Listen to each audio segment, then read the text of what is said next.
Christmas carols feel ancient, sacred, and unchanging, but their real history is far more surprising and very different from the polished versions we hear today. In this video, we explore the proven, documented evolution of Christmas carols, from medieval dances to band music, to the Victorian revival that shaped the songs we know today. This is the true story of Christmas carols. The word carol didn't originally mean Christmas song. In the Middle Ages, a carol was a dance song, usually performed in a circle. This is verified in medieval English and French sources. These early carols were secular, not religious. They were performed during festivals, feasts, and seasonal celebrations, and often involved lively rhythms and sometimes improvised lyrics. In other words, carols began as celebratory dance music, not church hymns. So, how did they become associated with Christmas? Church musicians and poets, especially in England, began writing religious-themed carols. However, even then, they did not replace formal church hymns. Carols were considered lighter, more rhythmic, and sometimes a bit too festive for formal worship. But they grew incredibly popular among the general population because they blended sacred themes with familiar, folk-style melodies that people already loved. They were the perfect bridge between solemn worship and joyful celebration. But this popularity didn't last forever. During the 16th and 17th centuries, especially in England, the Protestant Reformation dramatically changed attitudes toward Christmas music. Here's a verified historical fact. During the Puritan rule of England, from the 1640s to 1660, Christmas celebrations, including carols, were heavily discouraged or outright banned. Why? Puritans believed that Christmas had non-biblical origins and that festive singing encouraged disorderly behavior. They also felt that carols resembled the very folk traditions they considered inappropriate for worship.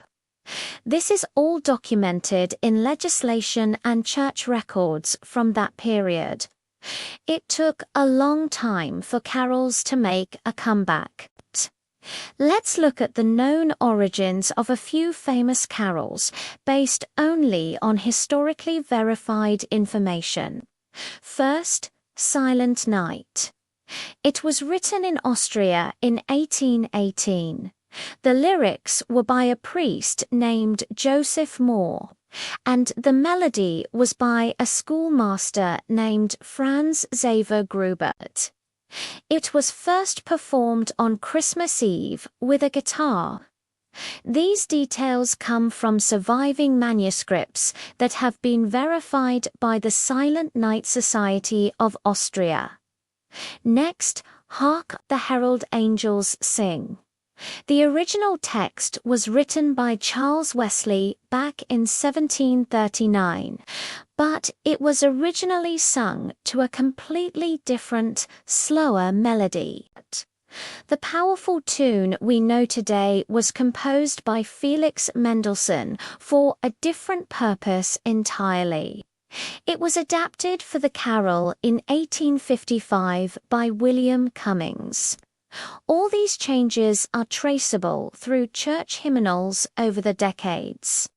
What about O Come, All the Faithful? It was first written in Latin as a The earliest known manuscript dates to the 1740s, and it was likely written by an English hymn writer named John Francis Wade. This is supported by detailed manuscript analysis. And finally, God rest ye merry, gentlemen. This carol was first printed in 1833, but it's believed to be much, much older. Its exact origin is unknown, but there's no historical evidence that it contains any hidden meanings or secret coded messages, despite some popular myths. So, if many of these carols are so old, why do they all sound like they belong together? The answer lies in the Victorian era. Most of the Christmas carols we sing today gained their modern popularity because of a huge revival in the 1800s. This period introduced public caroling traditions, Christmas concerts, and the printing of countless carol collections and books. It was the Victorians who truly cemented the idea of Christmas as a family holiday and looked back with nostalgia on older carols. Two key figures shaped this revival. John Mason Neale translated and published many ancient carols, reviving songs like Good King Wenceslas and O Come, Emmanuel. At the same time, Thomas Helmore provided the melodies and helped restore these medieval songs for a modern audience. The Victorians essentially cleaned up the lyrics, standardized the melodies, and turned these old folk tunes into the polished, choir-friendly versions we use today. This is all well documented in 19th century hymnals and music journals. The way we go caroling today, with groups singing door to door, also evolved from several different traditions.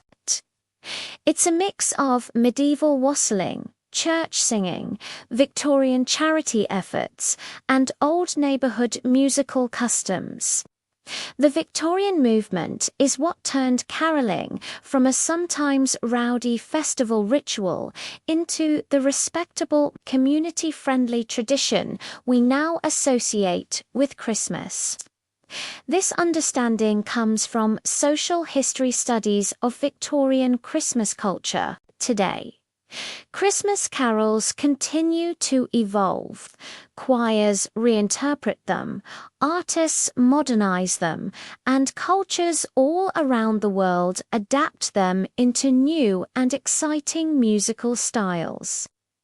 Despite their complex and sometimes turbulent history, carols have become a powerful symbol of joy, community, and continuity. They connect us not just to Christmas, but to centuries of human tradition, creativity, and celebration. This is the true history of Christmas carols, verified, documented, and still evolving. Thanks for watching. If you found this interesting, please like and subscribe for more.